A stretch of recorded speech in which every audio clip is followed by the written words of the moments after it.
Hello friends, আজকে একদম নতুন ধরনের একটা রেসিপি নিয়ে তোমাদের সামনে হাজির হয়েছি।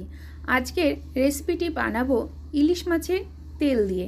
ইলিশ মাছ ভাজার তেল কিন্তু নয়, মাছের পেটে যে তেলটা থাকে সেই তেল দিয়েই কিন্তু আজকে এই রেসিপিটি হবে। আর তা শুধু গরম ভাত নয়, রুটির পরিষেবাতেও কিন্তু খেতে বেশ ভালো লাগে।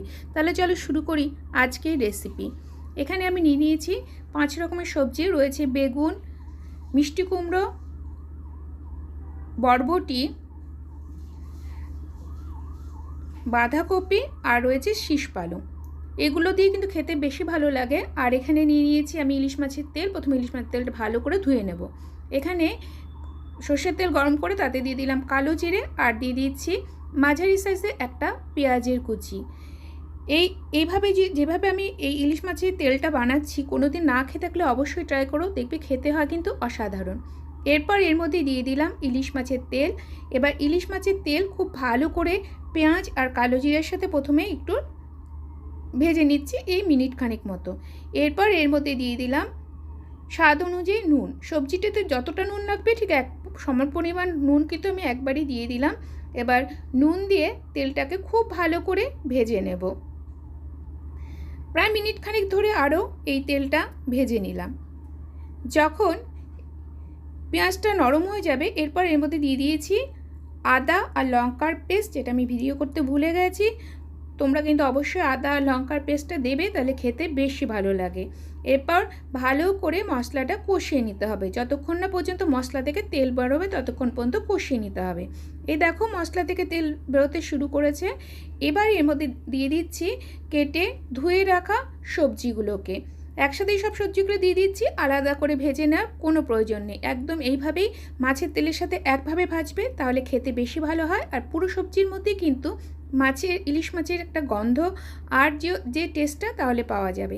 এবার সব সবজিগুলোকে ভালো করে পেঁয়াজ, কালো জিরে আর মাছের তেলের সাথে এইভাবে মিশিয়ে নেব। এই সময় গ্যাসের ফ্লেম লোতে রাখা আছে। গ্যাসের ফ্লেম লোতে রেখে প্রায় মিনিট খানেক ধরে সব সবজিগুলোকে তেলের সাথে মিশিয়ে নিলাম। এরপরেতে দিয়ে দিচ্ছি হলুদের গুঁড়ো। নুন তো আমি পরিমাণ মতো প্রথমেই দিয়ে দিয়েছি, এখানে আর নুন ব্যবহার করছি না। এবার হলুদের গুঁড়ো খুব ভালো করে সবজির সাথে মিশিয়ে নেব। ভালো করে মেশানো হয়ে গেলে একটি ঢাকনি দিয়ে ঢেকে দেব এই মিনিট 10 জন্য।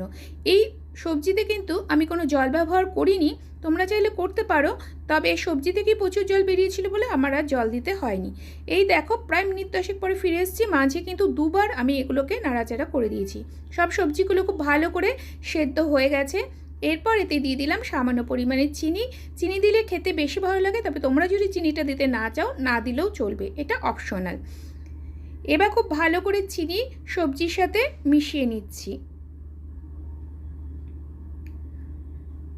আবারও বলছি বন্ধুরা, অনেক সময় বাড়িতে বড় ইলিশ মাছ এলে এইভাবে কিন্তু তার তেলটা তোমরা রান্না করে দেখতে পারো, দেখবে খেতে হয় অসাধারণ। এরপর এই মিনিট খানিক মতো এগুলোকে ভালো করে সাঁতলে নিলাম আর তারপর গ্যাসের ফ্লেম বন্ধ করে দেব। ব্যাস, আর কিন্তু উপর দিয়ে ঘি বা ধনেপাতা দেবে না, তাহলে ইলিশ মাছের যে তেলের গন্ধ সেটা কিন্তু চলে যাবে আর টেস্টটাও অন্যরকম হয়ে যাবে। এরপর গ্যাসের ফ্লেম বন্ধ করে দিলাম। ব্যাস, তাহলেই তৈরি হয়ে যাবে ইয়ামি ইয়ামি ইলিশ মাছের তেলের একটি রেসিপি, যা খেতে হয় অসাধারণ। তোমরাও বাড়িতে ট্রাই করো, আশা করছি ভালো লাগবে। ভালো লাগলে লাইক করবে, কমেন্ট করবে, শেয়ার করবে। যারা চ্যানেলে নতুন, চ্যানেলটি সাবস্ক্রাইব করা না থাকলে চ্যানেলটি সাবস্ক্রাইব করে পাশে থাকার অনুরোধ রইল।